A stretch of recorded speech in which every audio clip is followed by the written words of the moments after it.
សុខស្ដីថ្ងៃនេះនាងខ្ញុំមាននៅវិធីចម្អិនសាមូសារសជាតិបែបខ្មែរមកជូនបងប្អូនណា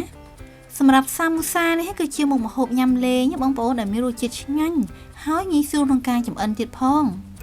ចាសាមូសានេះក៏មានប្រភពដើមពីប្រទេសឥណ្ឌាចាប៉ុន្តែសម្រាប់គ្រឿងផ្សំនិងរសជាតិគឺយើងអាចកែច្នៃទៅតាមប្រទេសនីមួយៗចាសាមូសានេះគឺស្រដៀងនឹងជីយ៉ដែរចាខុសគ្នាតែគ្រឿងផ្សំបន្តិចតែប៉ុណ្ណោះសូមអញ្ជើញទស្សនាវិធីចម្អិនណាជាមួយនាងខ្ញុំទាំងអស់គ្នាណាតែកុំភ្លេចជួយ like ជួយ share និងជួយ subscribe channel ឲ្យនាងខ្ញុំផងណាបងប្អូនណានឹងបានទស្សនានៅមុខម្ហូបថ្មីប្លែកឆ្ងាញ់របស់នាងខ្ញុំជារៀងរាល់ថ្ងៃណា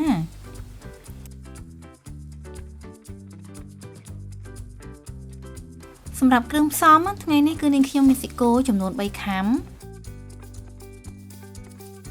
សម្រាប់គ្រឿងផ្សំផ្សេងទៀតគឺនាងខ្ញុំមានដូចជាអំបិលខ្នុរស្ករសចាជាមួយនឹងម្រេចទឹកស៊ីអ៊ីវជាមួយនឹងប្រេងខ្យងម្សៅឆា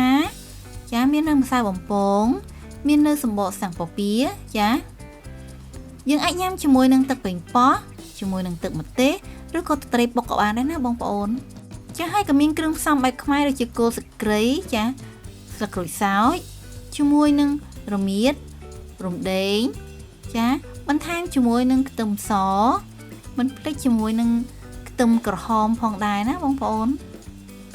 សម្រាប់គ្រឿងនេះដែរគឺយើងអាចយកទៅបុកក៏បានឬក៏យកទៅក្រឡុកជាមួយម៉ាស៊ីនក៏បានដែរចាសម្រាប់បន្លែគឺនាងខ្ញុំមានដូចជាមីសួរការ៉ុតត្រាវណាបងប្អូនចាជាមួយនឹងខ្ទឹមបារាំងជាមួយនឹងសណ្តែកជប៉ុនណាជាដំបូងគឺនាងខ្ញុំដាក់ត្រាំមីសួរមួយដុំតូចឲ្យរីកសិនណាបងប្អូនសម្រាប់បន្លែគឺយើងហាន់ជាដុំតូចៗចាហើយសម្រាប់ការ៉ុតនេះដែរគឺមានអត្ថប្រយោជន៍ច្រើនណាស់សម្រាប់សុខភាពរបស់យើង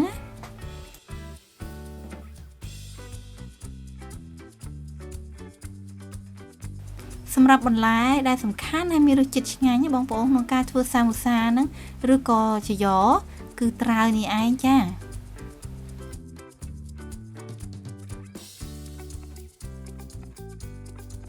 ចំណែកឯខ្ទឹមបារាំងវិញណាក៏ជាបន្លែដែលយើងមិនអាចខ្វះបានដូចគ្នាចា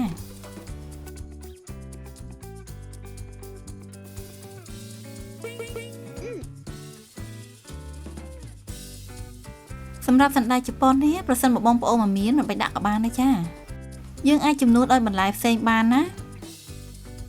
សម្រាប់សាច់វិញណាបងប្អូនអាចចិញ្ច្រាំក៏បានឬក៏យើងយកទៅកិនក៏បានដែរដើម្បីឲ្យរាងម៉ត់ណាចា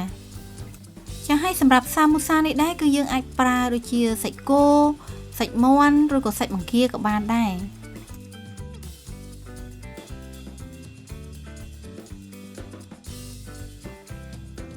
ចាសម្រាប់សាច់គោថ្ងៃនេះគឺនាងខ្ញុំយកទៅកិនឲ្យម៉ត់ណាបងប្អូន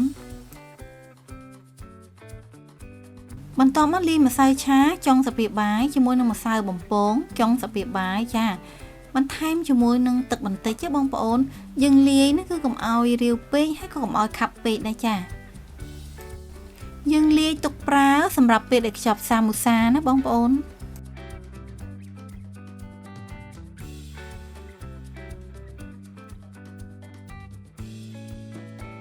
ចាបន្ទាប់មកគឺនាងខ្ញុំដាក់ខ្ទះដាក់ប្រេងឆាឲ្យក្តៅចាបន្ទាប់មកគឺនាងខ្ញុំដាក់គល់ស្លឹកគ្រៃចាចូលឆាឲ្យឈ្ងុយសិនណា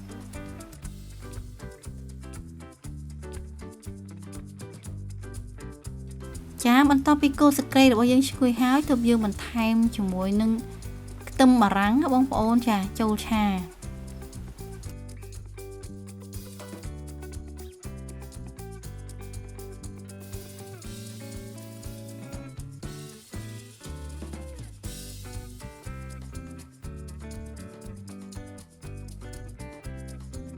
ចាបន្ទាប់មកគឺយើងដាក់សាច់គោចូលឆាជាមួយណា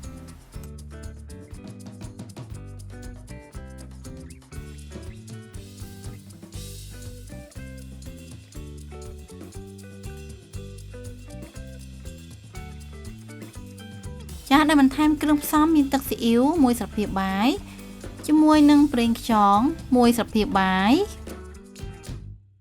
ចាជាមួយនឹងអំបិលខ្នុរកន្លះស្លាបព្រាបាយសម្រាប់ស្ករស1ស្លាបព្រាបាយសម្រាប់ម្រេចចុងស្លាបព្រាបាយណាបងប្អូន ចាបន្ទាប់មកគឺយើងបន្ថែមបន្លែចូលទាំងអស់ណាសម្រាប់បន្លែបងប្អូនអាចបន្ថែមជាមួយនឹងទំពាំងជូរបន្ថែមទៀតគឺរឹតតែឆ្ងាញ់តែដោយសារតែកូននាងខ្ញុំមិនចេះញ៉ាំយើងឆាបន្លែឲ្យទន់ចូលជាតិហើយបងប្អូនទើបយើងបន្ថែមជាមួយនឹងមីសួរចូលណាអូនទើបយើងបន្ថែមជាមួយនឹងមីសួរចូលណា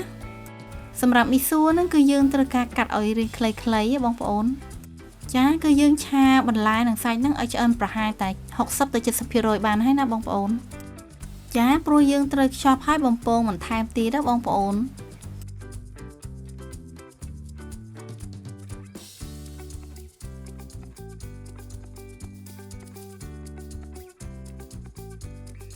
ចាបន្ទាប់មកគឺយើងត្រូវដួសទុកឲ្យត្រជាក់បន្តិចសិនណា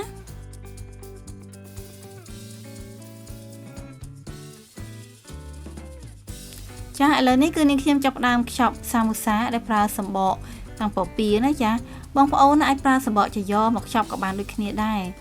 បើខ្ចប់តូចឬក៏ធំគឺអាស្រ័យលើបងប្អូនចូលចិត្តណា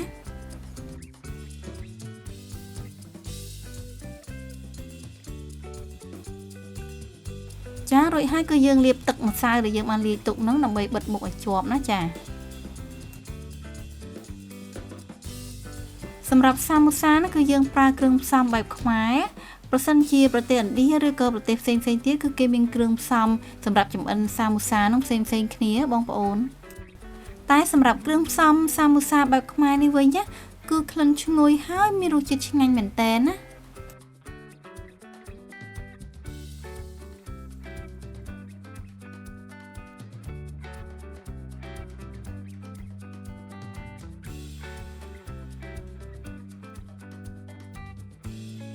ចាឥឡូវនេះគឺនាងខ្ញុំចាប់ផ្ដើមដាក់ប្រេងឆាឲ្យក្តៅសិនណាបងប្អូន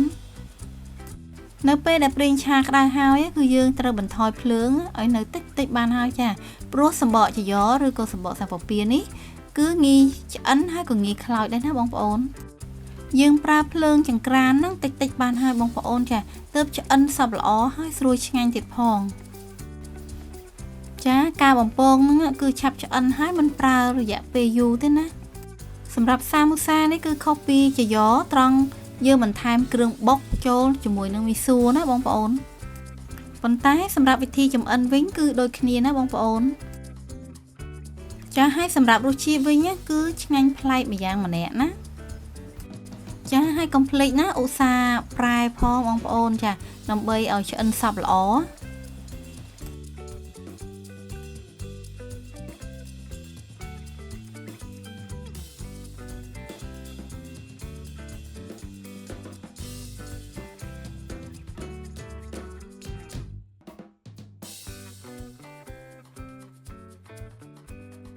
ចាឥឡូវនេះគឺសាមូសាឆ្អិនហើយសម្រាប់ក្លិនវិញគឺឈ្ងុយខ្លាំងណាស់បងប្អូនចាគឺយើងស្រង់សាមូសានេះទុកសម្រាប់ខ្លាញ់បន្តិចសិនណា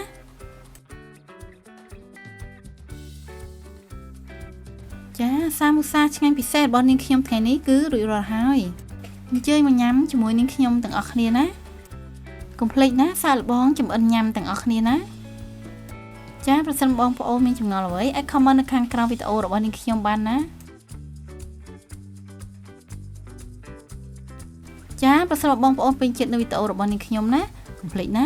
ជួយ like ជួយ share និងជួយ subscribe channel ឲ្យនាងខ្ញុំផងជាចុងក្រោយនាងខ្ញុំក៏សូមអរគុណសម្រាប់ការចំណាយពេលវេលាដ៏មានតម្លៃក្នុងការទស្សនាវីដេអូរបស់នាងខ្ញុំណាជួបគ្នានៅវីដេអូក្រោយៗទៀតណាជម្រាបលាអរគុណ